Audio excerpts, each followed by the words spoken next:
ஸல்லல்லாஹு அலைஹி வஸல்லம் ஒரு செய்தியை சொன்னார்கள். எந்த ஒரு முஸ்லிமை அல்லாஹ் சோதித்தாலும் அவர் சொல்லட்டும் அல்லாஹ் கூறிய வார்த்தையை, இன்னா லில்லாஹி வ இன்னா இலைஹி ராஜிஊன் என்று கூறிவிட்டு ஒரு துஆவை ஓதட்டும். யா அல்லாஹ், இந்த சிரமத்தை என்னுடைய வாழ்விலிருந்து நீக்கிவிடு, இதைவிட சிறந்த ஒன்றை, நீ எடுத்ததை விட சிறந்த ஒன்றை எனக்கு கொடுத்து விடு என்ற துஆவை ஓதுமாறு அல்லாஹ்வுடைய தூதர் ஸல்லல்லாஹு அலைஹி வஸல்லம் சொன்னார்கள்.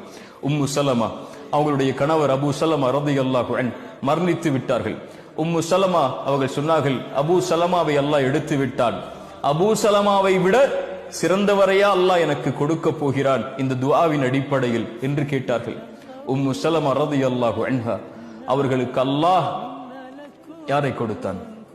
அபூ சலமாவை விட சிறந்தவர் இந்த பூமியில் இல்லை என்று அவராக நினைத்தார்கள். அல்லாஹ் கொடுத்தான், இந்த உலகத்திலேயே அவரை போன்று சிறந்த மனிதர் யாரும் இல்லாத முஹம்மது ரசூலுல்லாஹ் ஸல்லல்லாஹு அலைஹி வஸல்லம்.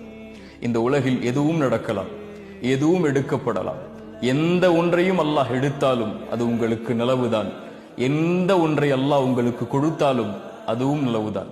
மனிதன் அறியாதவன், அல்லாஹ் ஒருவன் தான் அறிந்தவன்.